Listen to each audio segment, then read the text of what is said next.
Bienvenidos a esto que es Hablemos de Cómics, su podcast favorito sobre el mundo del cómic, dibujantes, escritores y demás cosas relacionadas con el mundo del cómic. Mi nombre es Warner y les doy la más cordial bienvenida. Y en esta ocasión quiero ir platicando un poquito sobre los orígenes de la empresa Marvel.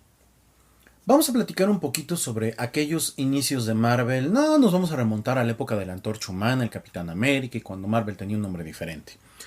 Vamos a hablar de precisamente cuando Stan Lee se convierte en la pieza clave y fundamental para que todo esto llegue al día de hoy, a lo que nos ha tocado. Entonces, comenzamos.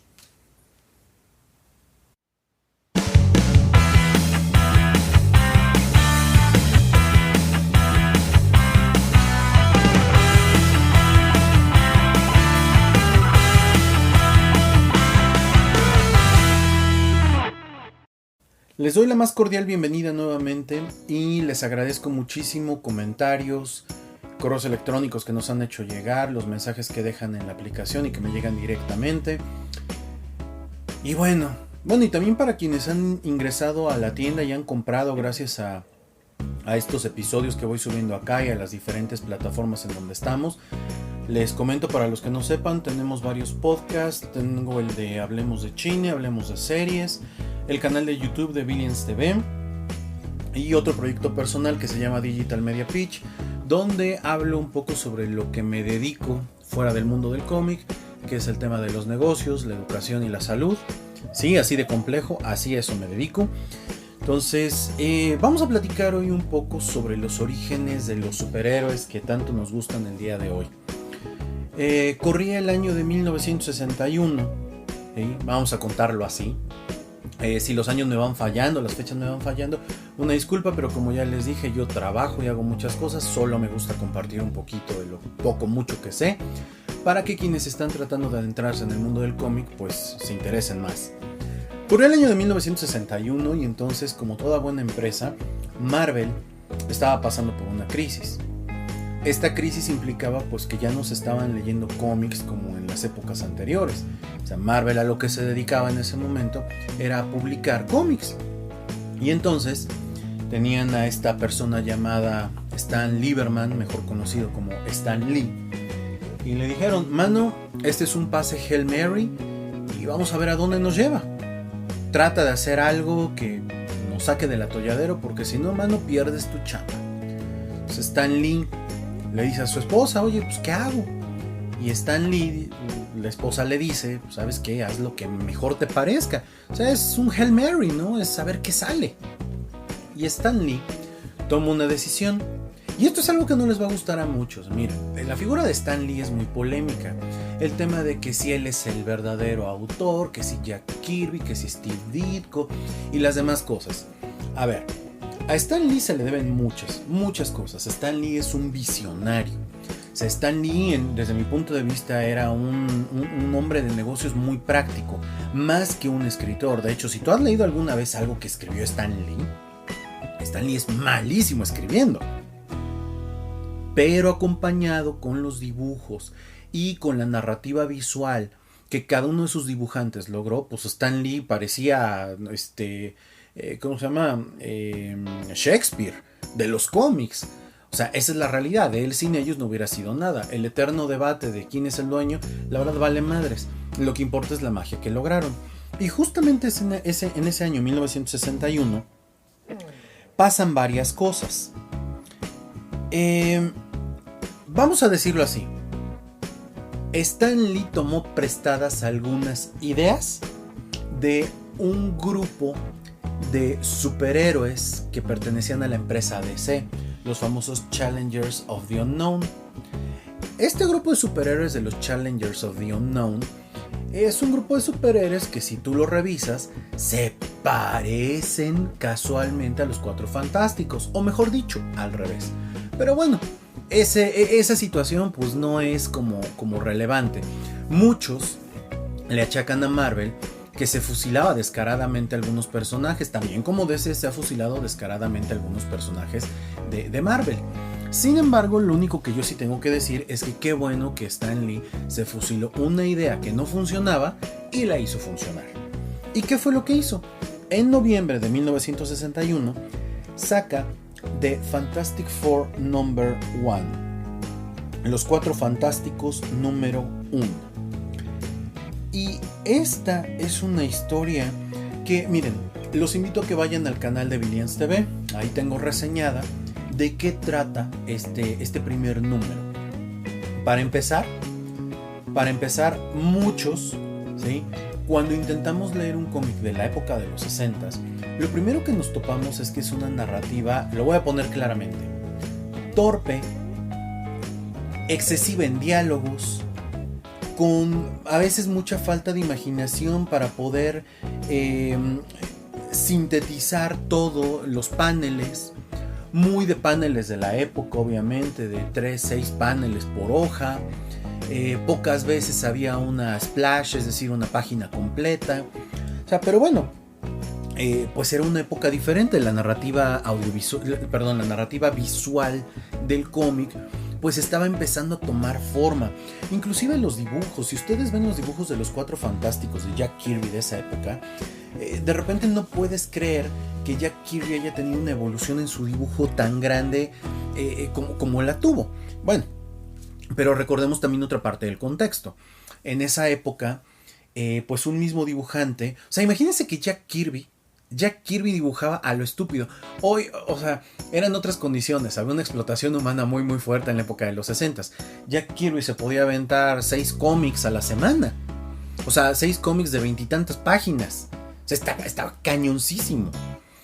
Hoy en día, pues, hay muchos artistas que necesitan sus tiempos perentorios para sacar un cómic, ¿no? O sea, uno o un panel. O sea, imagínense nada más. Sí, te estoy hablando a ti, Clayton Crane, que me cagas la madre. Entonces, bueno, saca este cómic de los Cuatro Fantásticos.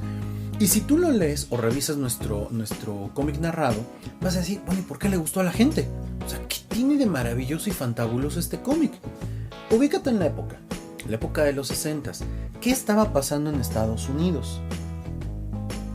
Es una época de cambio. Precisamente en ese periodo de tiempo estaba el presidente John F. Kennedy, que es uno de los presidentes, bueno, más bien, si mal no recuerdo, es el presidente más joven en la historia de los Estados Unidos.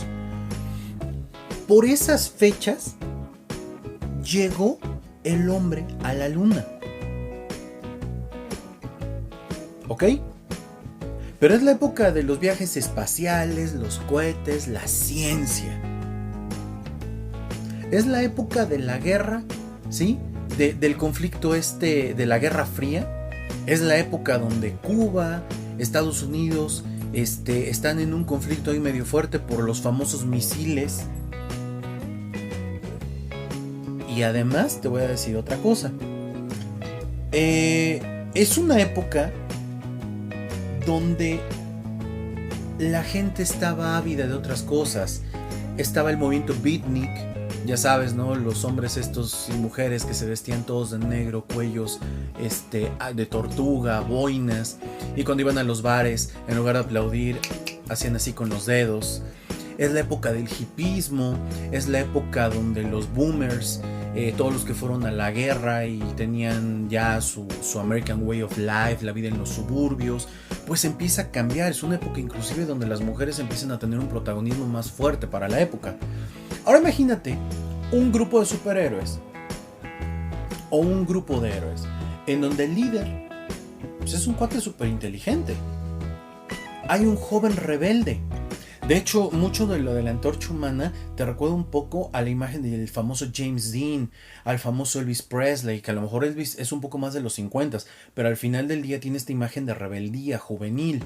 O sea, tienes para un público un poco más adulto, tienes para el público joven con Johnny Storm, la Antorcha Humana, tienes a una mujer tratando de ganarse un rol dentro del grupo, Sue Storm, la mujer invisible. Y tienes a un personaje que para mí es lo que logra mucho la magia en los Cuatro Fantásticos. The Thing, en español, la mole. Un personaje atormentado, emputado, con un poder que no quería y que le va a traer más problemas y daños psicológicos de lo que él se puede imaginar. Pues el escenario estaba más que puesto. La primera historia de los Cuatro Fantásticos los enfrenta contra Mole Man. Mole Man es el hombre topo que vive en las profundidades de la Tierra y que domina a una raza de monstruos. Y la historia, la verdad es que la historia es bastante encantadora. En pocos paneles te cuenta mucho, van de un punto al otro punto, al otro punto. De hecho, todavía en ese primer número ellos no tienen sus famosos trajes azules con el número 4, eso lo vamos a ir encontrando conforme vayamos avanzando. Pero ahí tienes la primera gran historia, 20 y tantas hojas. Una historia dividida en 4 partes, 4 actos. Bien contada, bien narrada. O sea, ojo, bien contada, bien narrada para la época.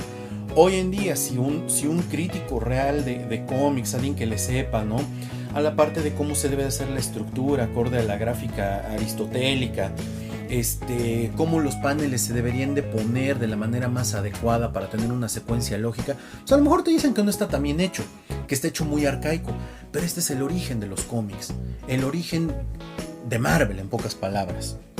Entonces, esta historia de los Cuatro Fantásticos es emblemática por cómo es un parteaguas. Claramente no esperaban el éxito que tuvo. Y entonces, pues los jefes de Stan Lee le dicen, güey, tienes que escribir más. Durante ese periodo de tiempo, estamos hablando que estábamos casi al final de 1961, Stan Lee dice, va, hay que echarnos más de estas cosas. Y de repente, en otra de las revistas que manejaban en Marvel, 1962 debe de ser, enero o febrero, no estoy muy seguro de las fechas, de los meses, aparece en el cómic de Tales to Astonish número 27 por primera vez Hank Pym. ¿Quién es Hank Pym? Para muchos que no lo ubiquen, no lo conozcan. Hank Pym es el hombre hormiga. De hecho, en este primer cómic, si mal no recuerdo, el nombre que le ponen es Henry. De hecho, dentro de poco va a salir en Villains TV, les recomiendo que se echen ese. La historia, las primeras 2 historias de Hank Pym, el hombre hormiga. Porque estoy tratando de armar todo este compilado de historias para que ustedes puedan conocer a los superhéroes en sus orígenes. Y también quienes les guste el universo cinematográfico de Marvel también comparen. Porque muchas veces emitimos muchos juicios y a veces ni siquiera sabemos de dónde vienen los personajes, que eso me parece un poquito aberrante, ¿no? Digo, ya te vas a meter, métete bien. En esta primera historia vemos al hombre... ¿cómo se llamaba la historia? El hombre en el hormiguero. Debe de ser algo así como el hombre en el hormiguero, porque es The Man in the Anthill, así se llama. Vemos cómo inventa una serie de partículas, una sustancia con la cual se hace pequeño, y vemos su primera gran aventura en el hormiguero. Cuando acaba esta historia, de repente, corte A, volvemos a verlo después con unos asaltantes, pero ya con un traje y todo. Pero eso es posterior, esto fue en enero, esto pasa mucho tiempo después, unos cuantos meses después. Y en esta misma, pues Stan Lee sigue escribiendo. El número 2 de los Cuatro Fantásticos nos presenta por primera vez a los Skrulls. Para quienes no ubiquen, ¿quiénes son los Skrulls? Los Skrulls en el universo cinematográfico de Marvel aparecen en la película de Capitán Marvel. Son esta raza que parece que son los malos, pero resulta que no son los malos, que son los afectados de seres extraterrestres que se pueden transformar en lo que sea. Y los Cuatro Fantásticos se enfrentan a ellos. De hecho, el final que tiene de esta historia y lo que le pasa a los Skrulls que se quedan en la Tierra, después es retomado en los cómics muchísimos años después. Estamos hablando del run de Brian Michael Bendis de mediados de los 2000, del 2000 y cachito. Por ahí algún dibujante, alguna historia estas de Brian Michael Bendis retoman un poquito a los Skrulls originales de la historia de los Cuatro Fantásticos, que eso me parece maravilloso. En el número 2 todavía no tenían uniformes, es hasta el número 3. De hecho, todo esto lo pueden constatar en los videos que ya tenemos arriba en Billions TV. La primera vez que vemos los uniformes y vemos la evolución del dibujo de Jack Kirby. Del número 1 de Fantastic Four al número 4, al número 3 de Fantastic Four. No manchen, está increíble el cambio en los trazos, las formas y el cuidado que le empezó a meter muchísimo a los personajes. Ya empezamos a ver a los Cuatro Fantásticos ya más en una forma de equipo. Y algo que gusta mucho, bueno, a mí en lo personal me gustó mucho leyendo estas historias originales, es la dinámica que ellos van teniendo. Si vamos en ese orden cronológico, ¿sí? Ya vimos que aparece el Mole Man en el número 1. Ya vimos la primera aparición también de Hank Pym, ¿no? En Tales to Astonish. Ya vimos la primera aparición de los Skrulls. Ya vimos pues, la primera aparición del traje de la antorcha humana. En el número 3 de los Cuatro Fantásticos, que van saliendo mes con mes además, en el número 3 vemos la primera aparición del Hombre Milagro. El Hombre Milagro, tipo Miracle Man de DC, pero obviamente humano y un farsante toda la extensión de la palabra. Es una historia bien interesante, se la recomiendo. Si no, obviamente conseguir el cómic es dificilísimo, obviamente porque está en precios exorbitantes. Échense el video en Billions TV, ahí lo tenemos. Y justamente en este número del Hombre Milagro vemos por primera vez a la Antorcha Humana leyendo un cómic en donde aparece un sujeto llamado Hulk. ¿Ok? Así, Hulk. Y está increíble porque pues, es así como de, no manches. O sea, te están contando en la misma historia de los Cuatro Fantásticos lo que va a pasar después, o por lo menos si haces un análisis un poco más fuerte, es como si Hulk no existiera en la vida real en el mundo de los Cuatro Fantásticos, pero existiera en el mundo del cómic, dentro del cómic de los Cuatro Fantásticos, que está loquísimo con esta teoría de Grant Morrison. Si quieren entender un poquito de la teoría de Grant Morrison, échense el podcast donde hablamos de Grant Morrison. Para mayo del 62 aparece el increíble Hulk número 1. Igual ya tengo armado el guión, ya nada más falta que lo suba yo, ponga yo las imágenes. La primera aparición de Hulk está increíble. Miren, muchos de ustedes tienen la idea de Hulk. Hay gente que tiene la idea de Hulk de la serie de los 60, 70. Hay gente que tiene la idea de Hulk de la mala película donde Hulk parece radioactivo. Hay gente que tiene la idea de Hulk de Mark Ruffalo, Los Vengadores y todo esto. Pero realmente conocemos muy poco de Hulk. Muy poco. Cuando apareció hace algunos años, hace 3, 4 años más o menos, el cómic de Immortal Hulk, que es un run increíble, escrito por Ewing. Los primeros números o el primer compilatorio del volumen de Immortal Hulk dice en la portada: ¿Is he or is he not? Déjame ver. ¿Is he man or monster? Or is he both? ¿Es un hombre, es un monstruo o es ambas? Cuando yo vi la portada, ¿sí? Y no es jalada, cuando yo vi la portada de Immortal Hulk dibujada por este hombre que le da muchísimo realismo a los cómics, ahorita, perdón, ¿no? Para el que no le gusta que diga ahorita me acuerdo, no chingues, pues ve, lo estoy haciendo al día, yo quiero que tengas una plática igual que yo, cabrón. Alex Ross, la portada de Alex Ross en Immortal Hulk, y vi la leyenda y dije, no manches, eso es el primer cómic de Hulk. Y dije, se ve que la historia va a estar buena. Fue muy tarde para poder conseguir el número 1 para mí, o inclusive para la tienda, pero bueno, ni modos, no lo pudimos conseguir. Y hoy en día un Immortal Hulk número 1 es impagable, o sea, es una historia maravillosa, pero retoma muchos elementos de la primera historia de Hulk, la historia original. Originalmente Hulk, Bruce Banner, se convierte por un accidente, hasta ahí todo bien, pero hay un personaje que va a tener muchísima importancia a lo largo de su historia, y es el famoso Rick Jones, que en algún momento también se vuelve importante en las historias del Capitán América. Pero Rick Jones está muy pegado a Hulk, es esta figura, es este tipo Sancho Panza que lo va acompañando. Muchos cuando en su época leyeron Hulk o vieron Hulk les recordó mucho la historia de Dr. Jekyll and Mr. Hyde. Si no la han leído se la recomiendo. Esta versión de Hulk solamente puede ser Hulk por las noches. Y hay quien dice que por una cuestión de tinta Hulk era gris y luego ya cuando lo mejoraron era verde. Como sea, creo que el hecho de que se manejen los colores ha permitido a otros escritores el poder trabajar de mejor forma Hulk con el paso del tiempo. Pero imagínense qué nivel de opulencia tuvo Stan Lee y Jack Kirby a la hora de crear estos personajes. O sea, imagínate que de noviembre del 61 a mayo del 62, o sea, prácticamente habían rescatado la historia. Prácticamente a Marvel lo habían puesto en el mapa. En ese mismo mes, o sea, está cabrón. En ese mismo mes aparece el número 4 de Fantastic Four y se introduce a uno de los personajes. Híjole, la neta les voy a decir una cosa, es que decir es mi personaje favorito, o sea, sería así como muy muy exagerado, ¿no?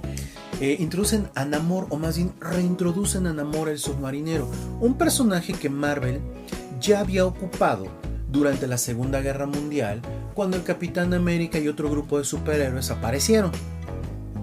Pero pues después de la Segunda Guerra Mundial se perdió, y aquí nos cuentan dónde andaba, si andaba perdido o andaba de parranda. Y también nos cuentan el origen de esta relación que él quiere tener con Sue Storm.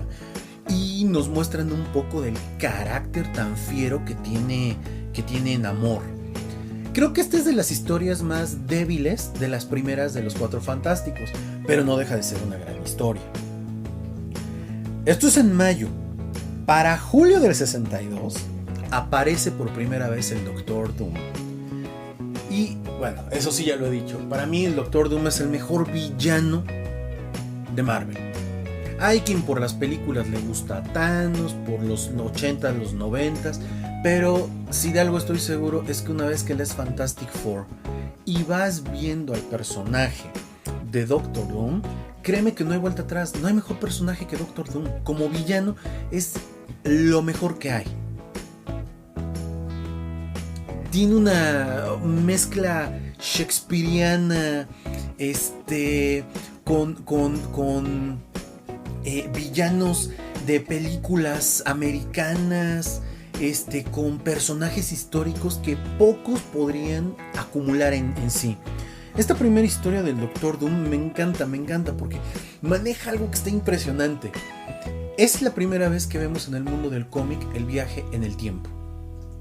Así, de entrada. El número 5 de Fantastic Four, además de que es la primera aparición del Doctor Doom y la primera aparición también de su plataforma esta para viajar en el tiempo, nos muestra el primer viaje en el tiempo en Marvel.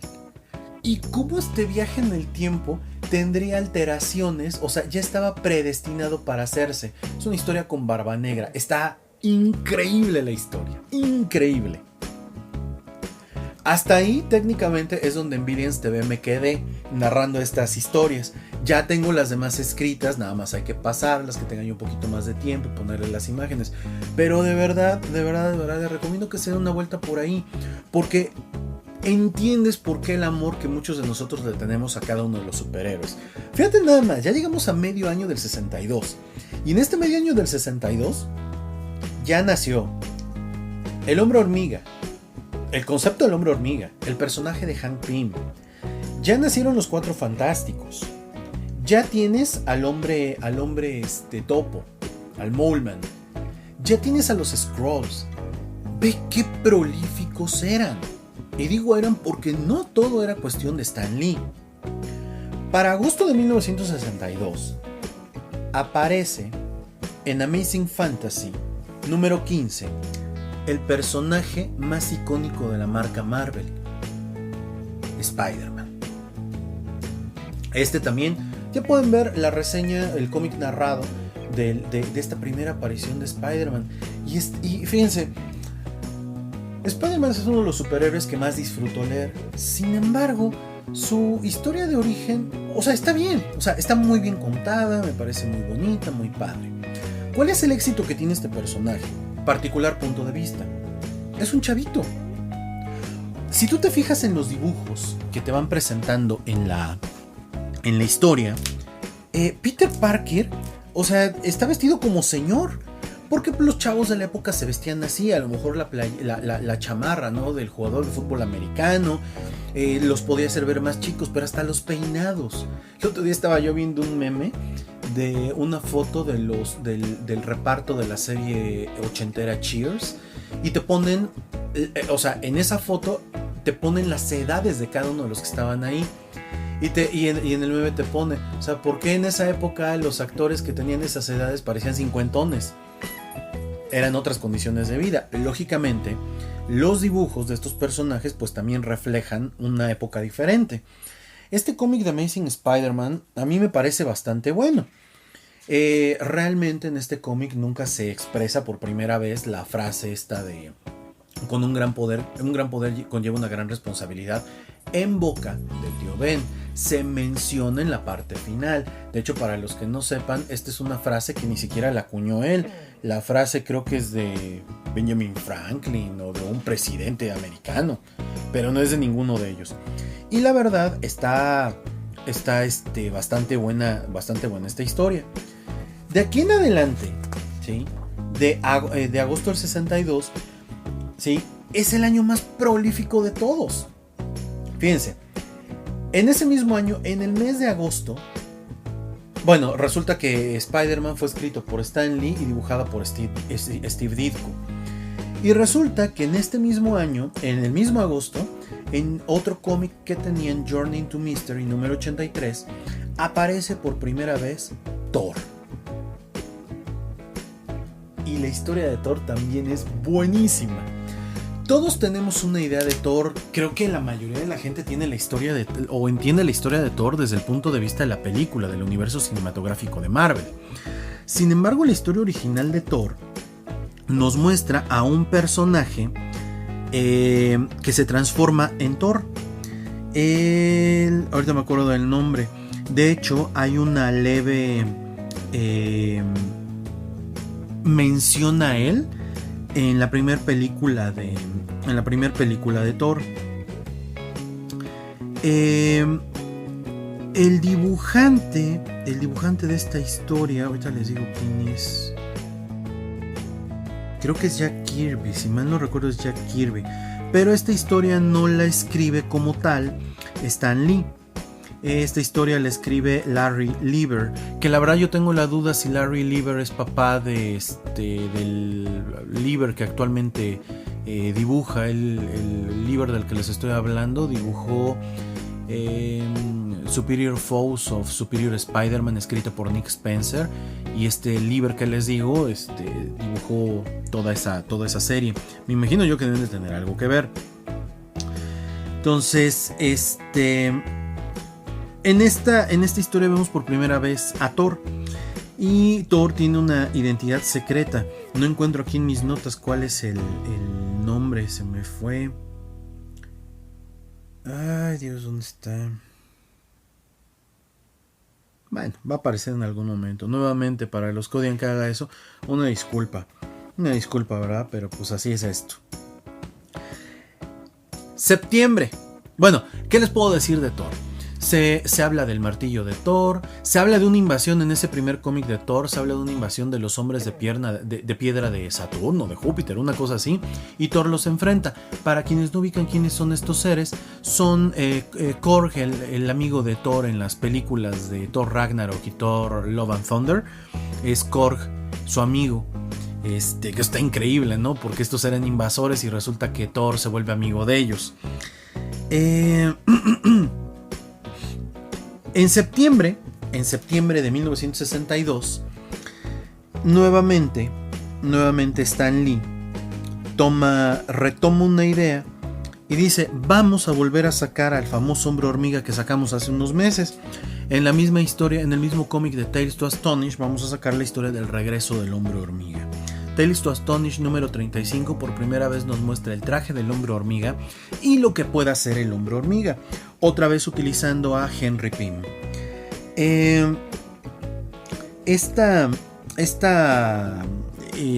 primera aparición del traje del hombre hormiga está increíble porque es el traje que va a utilizar a lo largo del tiempo.